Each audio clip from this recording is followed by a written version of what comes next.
Plaster House is a home just out of Arusha for children who are disabled in need of corrective surgery. The mission is to treat as many children as we can with corrective surgery to improve their lives.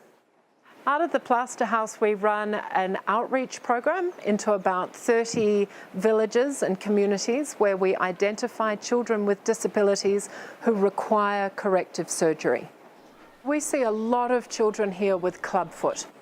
For children who are born with a congenital condition that means that their foot is upside down.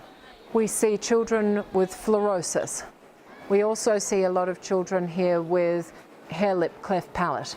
We see children who have been burnt, and after they're burnt and they've healed, their skin contracts and they can no longer straighten their fingers or their arms or their legs.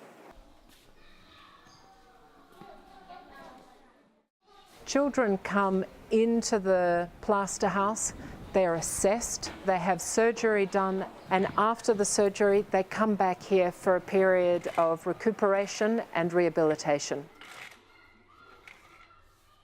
Our commitment is that we look after the children until they're fully rehabilitated. At Plaster House, on average, it's a 40-day stay for children.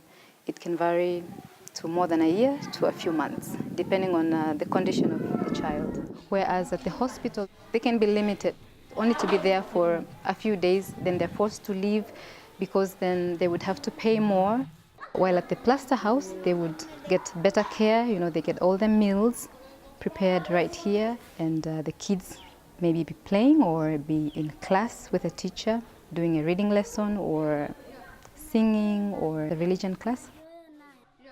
Parents are allowed to come and visit their children whenever they're free to visit them. And for those babies who are still breastfeeding, they can actually stay at the Plaster House with their mothers.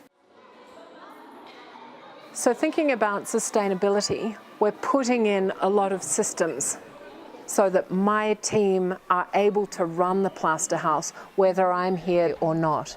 And eventually it will be the team that will continue to run the program. We have 15 staff at the Plaster House and all of them are Tanzanian except for me. They all speak different tribal languages. They're all able to interact with the children in a way that expats and volunteers can't. 80% of our funding comes from donations, but one of the things that's really important about our program is that it's not totally free of charge to the parents, so that when Papa comes in, he brings the child with some kind of contribution. It might be as little as 5% of what our total costs are going to be, but he has made a contribution and he is the one who's treating his child. In 2013, we opened this new facility that has 48 beds in it. We thought that we'd look after between 65 and 80 children, but we've already broken through those numbers and we've been looking after in excess of 100 children. We have more kids coming every day. New people are finding out that we can help their children with disabilities. They're arriving. We don't want to turn them away.